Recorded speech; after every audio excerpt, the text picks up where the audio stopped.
Okay, what we're going to do today is we're going to do lesson 12.5 and 12.6. We're going to start out with 12.5, which is the Pythagorean Theorem, okay? A lot of you have probably already heard about or learned the Pythagorean Theorem before, especially if you took pre-algebra before this, okay?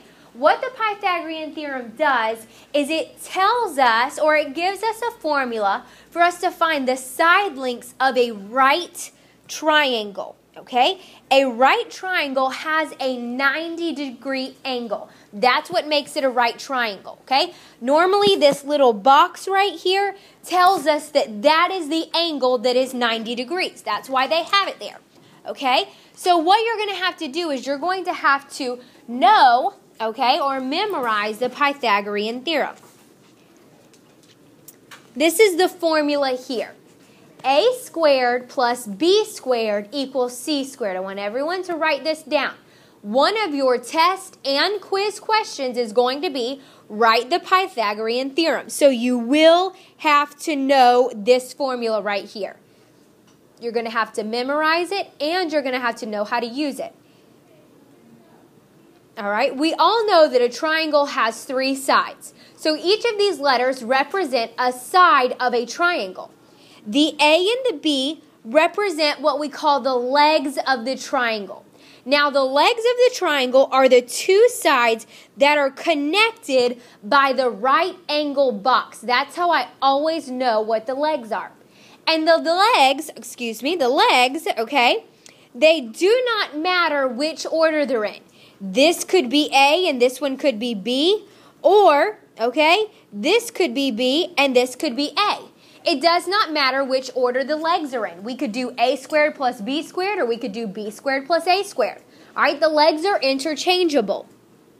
However, our hypotenuse. The hypotenuse is the longest side of a right triangle. That is C, okay? The hypotenuse always has to be in the equation on the one side by itself. It can never be interchanged with A or B. Never. A or B have to be on one side, and C has to be on the other. Okay? What I can do is they'll give us certain links, side links, and they'll say, find the missing one. Okay? And that's what you use the Pythagorean Theorem for. And again, I said it on the last slide, it only works for right triangles. So in this first example right here, what they've given us is they've given us 2 out of the 3 side lengths, okay?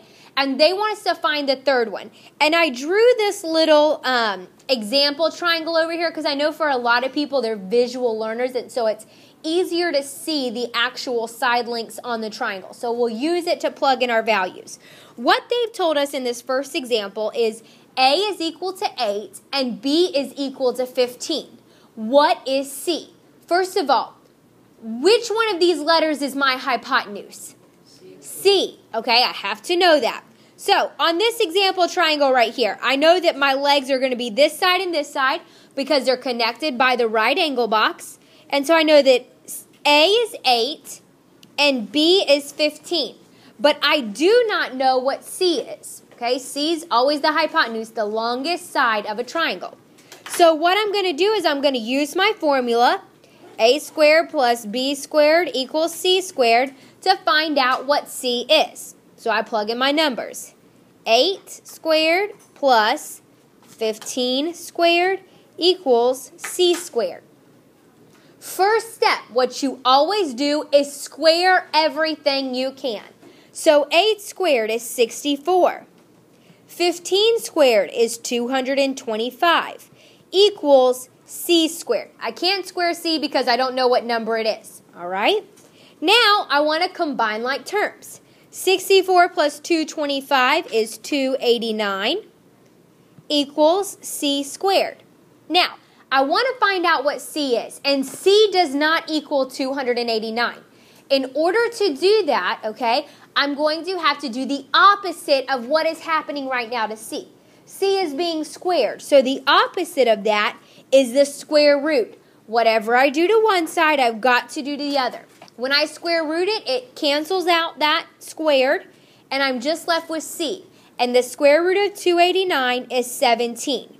Now, a lot of people right here go, okay, do I need to put positive, negative 17?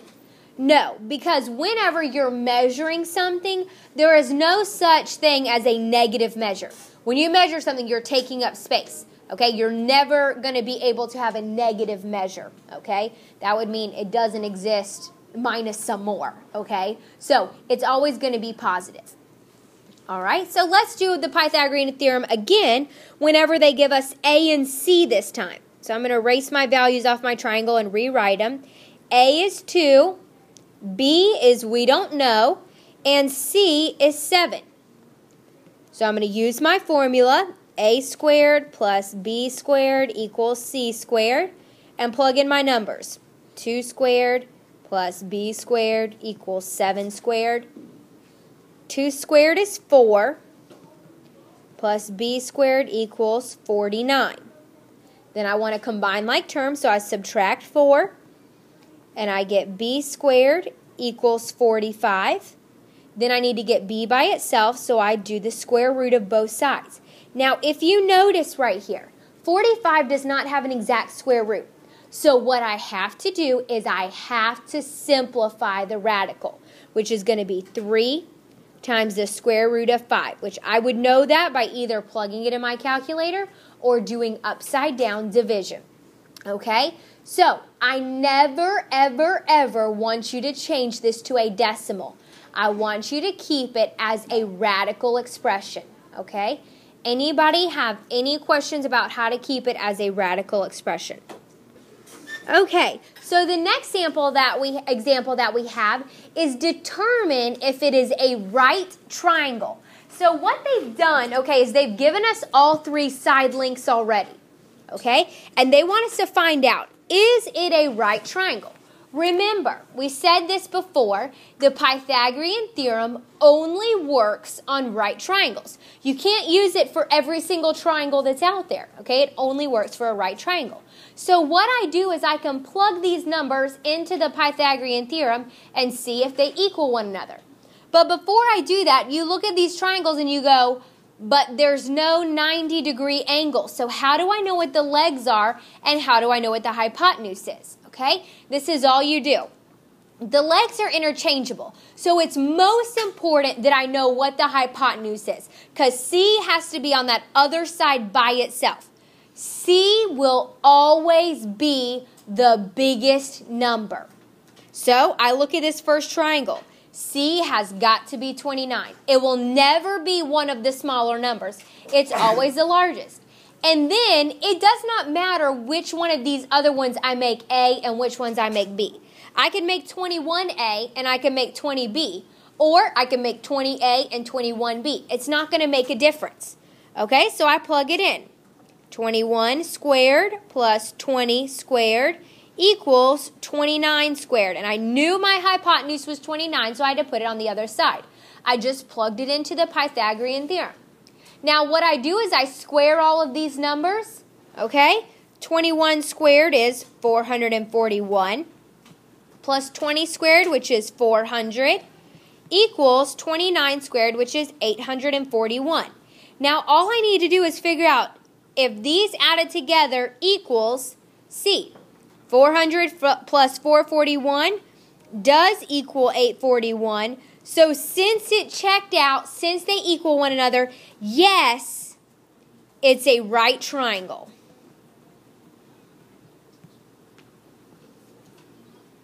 Okay? And I don't want you just to write yes on these. I want you to acknowledge that it is a right triangle. So you need to write yes, right triangle, or yes, it is a right triangle, or you can write right triangle, and then for ones that are not, put not a right triangle. Okay? But I want you to identify that it is, in fact, a right triangle. You're not just saying yes because it's a solution. Okay? Now let's do this next one. Which one of these values is my hypotenuse? Josh? 12. 12. Very good. So I know no matter what, I can put 5 and 11 in any order as long as 12 is on the other side. So I'm going to do 11 squared plus 5 squared equals 12 squared.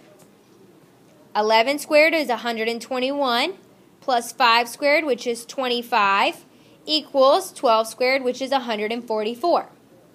Add it together, and I get 146 equals 144. So is this a right triangle? No, it is not, because the sides, it does not equal one another. So not a right triangle. And I'm just using the symbol for a triangle instead of writing the word all the way out, which you can too. Okay? So whenever they do not equal one another, I know it is not a right triangle. Okay, so now we're going to move on to lesson 12.6. 12.6 deals with two other formulas, the distance and the midpoint formulas, okay? We can use these formulas in order to find the distance between two ordered pairs and the midpoint between two ordered pairs. We can eventually use this when we're dealing with triangles, which we will do at a later time, not today, okay? So in today's lessons total, you will come out with 3 formulas that you need to memorize. The first one was Pythagorean theorem, a squared plus b squared equals c squared.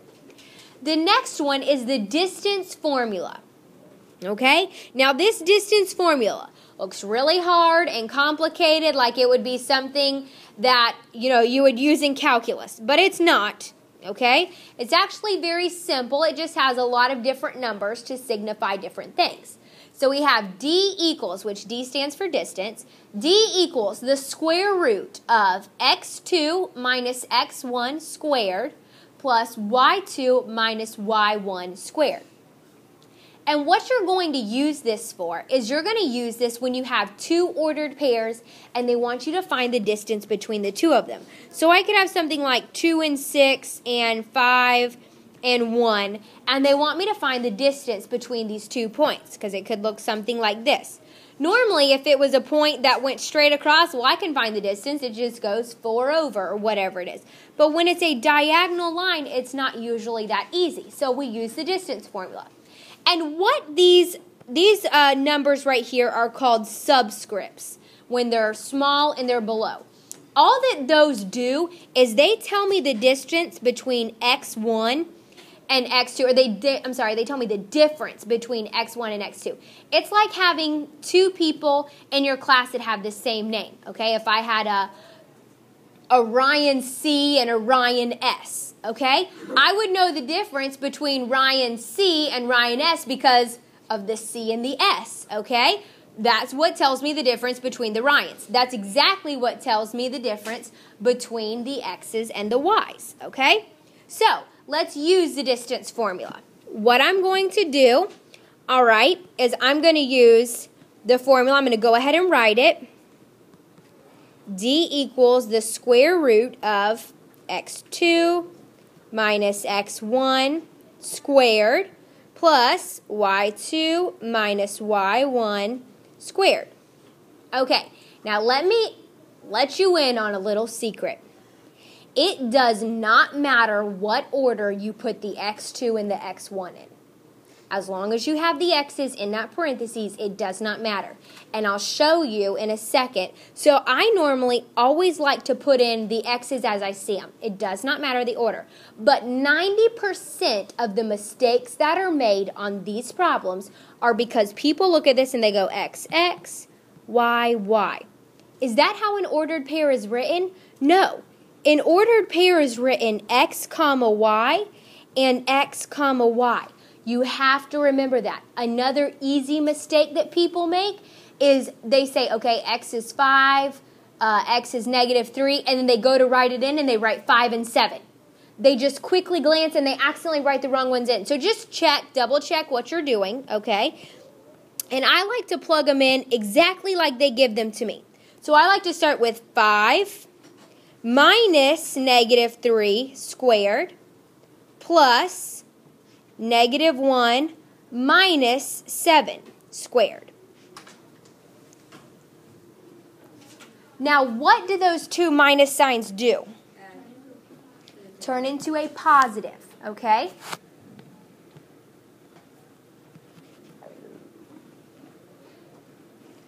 Five plus 3 is 8 squared plus, what's negative 7 plus negative 1? Negative 8 squared. Okay? What is 8 squared? What's negative 8 squared? 64. Exactly. I do not make that a negative 64 because negative 8 times negative 8 is positive 64. D equals the square root of 128. Now, does 128 have an exact square root? No, so I just need to simplify. And the distance is going to be what? 8 times the square root of 2. Very good. 8 times the square root of 2. And that is the distance between the ordered pair 5, negative 1 and negative 3, 7. All right, now let's do the next problem. So we're going to do, this is x and y, and I use my distance formula. D equals, I've got 1 minus negative 2 squared plus 4 minus 3 squared. D equals, that changes this to a positive, 3 squared plus 1 squared. 3 squared is 9, 1 squared is 1, and I get the square root of 10. Now, can I simplify the square root of 10? No, there is absolutely nothing I can do, so this is my final answer. All right? Now we're going to our third and final formula for today, which is called the midpoint formula. Midpoint formula, okay?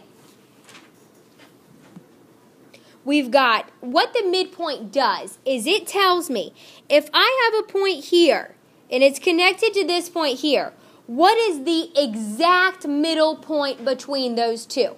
What the midpoint, the formula tells me is exactly how to find that midpoint. Because like I said, when you have a horizontal line, it's really easy to find a midpoint because you could just look and figure out between the two numbers what's exactly in the middle. But when you have a diagonal line, it may not be that easy. Okay? So this is what I do. I would use the 2 points that I've been given, plug it in the formula, and then I will have an ordered pair. If you notice, okay, this formula is written as an ordered pair. It's in parentheses and it has a comma between the x and the y. So what you're going to get is an ordered pair as your answer. Okay? Again, you will have to memorize this formula. It will be on your test. All right, so they want me to find the midpoint. Again, it does not matter what order the x's and the y's are in, as long as the x's are being added together and the y's are being added together. So I have x comma y, and I'm going to plug it into my formula. Negative 2 plus 4 divided by 2. And then I have 3 plus 2 divided by 2. Okay, and I just simplify. Negative 2 plus 4 is 2 over 2. 3 plus 2 is 5 over 2. Okay, 2 over 2 is 1. 5 over 2 is 2.5. Okay, you can keep it as 5 over 2, but I always feel like it's much easier, since this is an ordered pair, a point on a graph, it's much easier to find a mixed number on the graph than it is to find an improper fraction. All right, so the midpoint between the point negative 2, 3 and 4, 2 would be 1 and 2.5. All right, let's do the last one. I've got x1, which is negative 10, plus 15 over 2, and it will always be over 2. That will never change. And 10 plus 18 over 2. I have 5 over 2 and 28 over 2, which equals 2.5 and 14. So this is my midpoint for those points.